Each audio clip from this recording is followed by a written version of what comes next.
got beat. I kissed her and she kissed me. Like the fella once said, ain't that a kick in the head? The room was completely black. I hugged her and she hugged back. Like the sailor said, quote, ain't that a hole in the boat?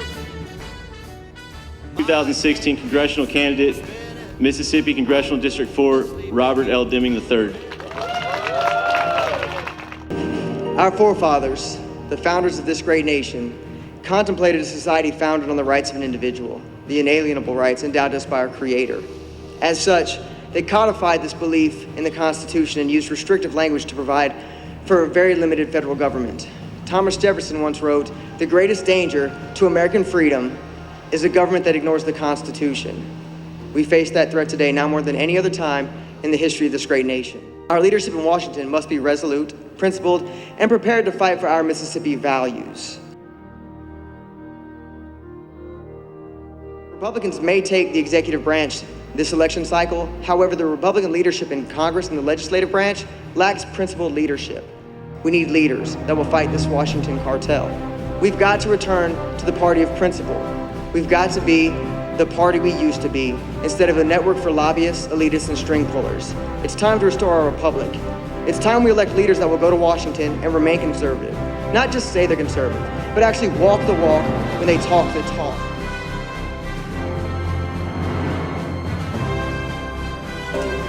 The American dream, which founded the opportunities in our great nation, is a nation in which every American is given a pen to write his own destiny, to pursue prosperity, self-achievement, growth. I feel like I've been given the opportunity to live the American dream. 2008 was a life-changing year for me. With it came hope and change. Hope that enough people would stand strong against the socialist rhetoric used to manipulate uneducated voters during the Obama campaign. And then change. It was that year I made a life-shifting decision to fight the socialist government being formed under the new administration on Capitol Hill. As a public servant, I've been steadfast and resolute in my principles. I've fought to reduce the size of our local government, fought to remove quasi-governmental bodies that have been given the authority to make rules that have the effect of law. I've fought to remove burdensome regulations, to expand individuals' freedoms with property rights.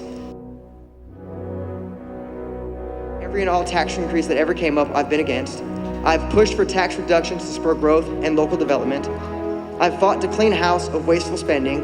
I demanded we passed a truly balanced budget, and we did.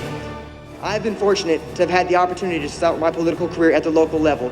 It gave me the opportunity to see exactly how little control we actually have in our communities.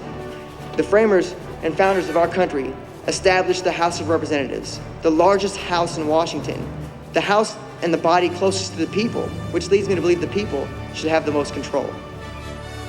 I ask you today to join me in my campaign for our liberty. In Congress, I vow to uphold our Mississippi values, I vow to uphold our American values, and I vow to fight to restore the promise of the American dream. Thank you guys, and God bless America. My head keeps spinning, I go to sleep and keep grinning. If this is just the beginning, my life is gonna be